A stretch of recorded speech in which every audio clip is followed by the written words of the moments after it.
Ayan po mga kapitis, ako magandang oras po sa lahat. Welcome po sa aking channel. Despite ho sa mainit na talakayan patungkol ho sa threshold, mga kabida, okay, kung mananatili ba sa 16 or kailangan ho itong ibaba, mga kabida, sa impeachment trial po ni Vice President Sara Duterte, dahil meron pong tatlong mga senador na non-participant po, sa trial po ng Vice Presidente. Ito po sila Jinggoy Estrada, Marcoleta, at saka ito kong si Senator Bato de la Rosa, mga kabida.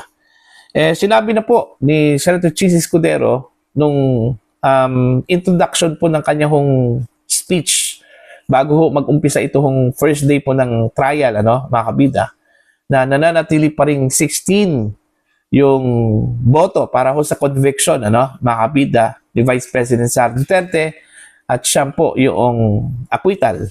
Okay? So, this goes to what the Constitution says, mga kabida, na 2/3 of all members of the Senate. Okay? Marami hong mga senador na kumi-question doon, mga kabida, bakit 16? Kulang po yung mga senador na nag-participate sa impeachment trial, mga kabida. Okay, kaya nga, sinabi po ni Senator Ping Lacson, kailangan po itong klaruhin, isettle, mga kabida, bago po magbotohan itong mga senador dito sa unang article na isinalang po ngayon, itong grave threat, mga kabida. Okay? Pero meron palang Supreme Court decision po, way back 2000, mga kabida, kung saan po, tinalakay po nila itong Visiting Forces Agreement, mga kabida. Constitutionality po ng Visiting Forces Agreement. During that time, 23 lang po itong mga senador out of 24. Okay?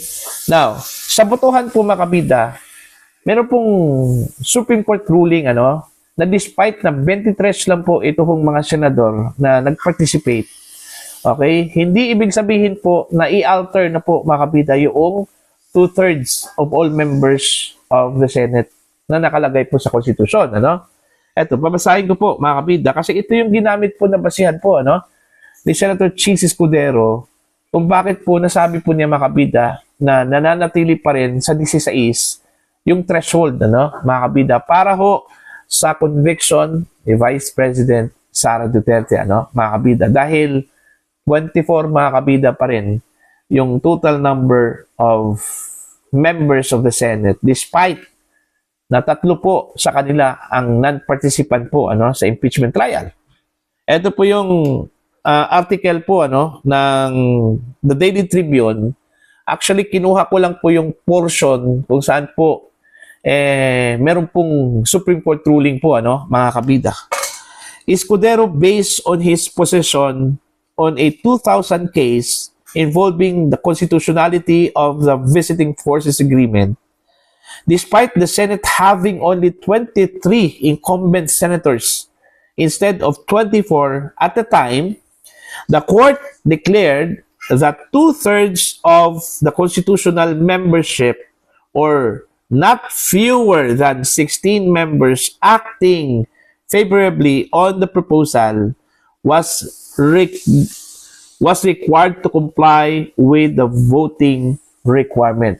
Okay? Ito po yung decision po ng Korte Suprema, The court went further, stating explicitly, okay, that the actual number of sitting senators would not alter the calculation, even if 2/3 vote requirement is based on this figure of actual members, meaning the SC had fixed the denominator at 24 regardless of a vacancy.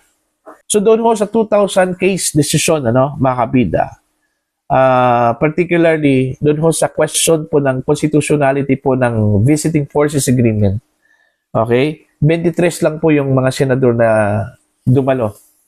Okay? Kaso lang, ang sabi po ng Korte Suprema, kahit ng 23 lang po kayo, mananatili pa rin yung denominator po niya ng 24. Okay? Kasi malinaw po sa saligang batas po, mga kabida, na of all members of each house, okay? Ibig sabihin, Sa Senado po mga kabida, 2/3 of it, yun po yung majority po mga kabida sa botohan sa Senado. Okay? With regard dito ho sa impeachment trial, 2/3 of it, yun yung conviction po, mga kabida, sa isang impeachable official, katulad po ni Vice President Sara Duterte. So, dito pa lang, wala nang question. Wala na pong problema po, mga kabida. Hindi na po kailangan hong dumulog pa sa Korte Suprema, para lang po klaruhin ito hong threshold, Kasi malinaw po sa 2000 ruling po, mga kabida, na kahit na po kulang yung mga senador, okay, na bumoto doon sa proposal regarding the approval doon ho sa Visiting Forces Agreement, mga kabida. Sinabi po ng Korte Suprema, okay, yung threshold sa majority of it, mga kabida, kailangan po ng 2/3 of all members of the Senate. Hindi ho pwedeng i-alter ang calculation, mga kabida, dahil 23 lang po sila. Okay? Katulad po ngayon, hindi ho pwedeng i-alter ang 2/3 of all members, okay, of the Senate, despite 21 na po sila. Kahit na 21 lang po yung mga senador na nag-participate ho sa kahit 21 lang po yung mga senador na nag-participate po makabida sa impeachment trial ni Vice President Sara Duterte. Yung denominator po niya na 24 mananatili po yon. Okay? Ayon po sa Korte Suprema, mga kabida. Po. Okay? So, hindi na po kailangang dedebatehan pa ito. Mga kabida, itong threshold na ito. So, tama po si Cheese. Okay? Na malinaw po ang ruling ng SC. Okay? Patungkol ho sa threshold po, mga kabida. Whether ito po ba ay para sa impeachment or sa isang proposal dyan po sa Senado na required ang 2/3, mga kabida. Okay? Hindi ho pwedeng i-alter ang numero po, sa lahat ng mga miyembro po ng Senado. Okay? Hanggat wala hong mangyayari yung amendment, sa ating saligang batas, mga kabida. O di kaya, kung matatanggal yung tatlong mga senador na ito, yun lang kasi yung basihan niya, mga kabida. Kasi ang basihan po para matanggal itong mga senador, okay, itong tatlo lang po Una, kung ang isang senador po ay namatay. Pangalawa, kung disabled na po, hindi na po kayang mag-function sa kanyang trabaho. Pangatlo po, kung ang isang senador po ay kumbiktado po, makabida sa isang krimen, with final judgment po, makabida mula sa korte. So, tatlo lang po yun, Kung pasok yung tatlo, doon ho sa tatlong requirement para i-expel, i-expel talaga, o ma-expel talaga itong tatlo, mga kabila. Since wala pa Una-una, yung dalawa, hindi pa po konbiktado Ongoing pa po yung kanilang mga kaso po, mga kabida. Samantala yung isa, although nagtatago po, mga kabida, wala naman pong kaso dito sa Pilipinas, Ang kaso po niya doon ho sa International Criminal Court. So technically, malinis po siya dito sa Pilipinas. Mga kabida, po. Ito kung si Senator Ronald Bato de la Rosa. Anyway, maganda po yun, na meron pong magsasampa po ng petisyon dyan po sa SC. At least, meron pong paglilinaw po, mga kabida. Kahit na po, meron na pong previous ruling patungkol dyan. Okay? Pero mas maganda na specific po para dito ho sa impeachment trial po, ni Vice President Sara Duterte, po. Kasi yung 2000 po na kaso, about the constitutionality po, butuhan po yon sa constitutionality po ng Visiting Forces Agreement, mga kabida. Although pareho yung threshold, 2/3 pa rin, mga kabida, despite na meron pong isang miyembro na nawala, kasi 23 lang po sila, mga kabida. Hindi ko po alam kung nag-resign ba, mga kabida, o hindi ho nakadalo during the votation, mga kabida, po. Basta yun yung sinabi po ng Korte Suprema na despite na 23 lang po sila, hindi ho pwedeng i-alter yung total number of Senate members, mga kabida, po. Okay? Pero dito ko sa impeachment trial ni Sara Duterte, mas mainam na idudulog ito sa SC. Okay? Para magkaroon po ng linaw patungkol ho sa impeachment. Okay? Although, alam na po natin mga kabida na same yung magiging ruling ng Korte Suprema ho dito. Okay? Pero mas maganda kung meron po talagang specific, okay, na batayan, mga kabida, para hindi ho magkagulo.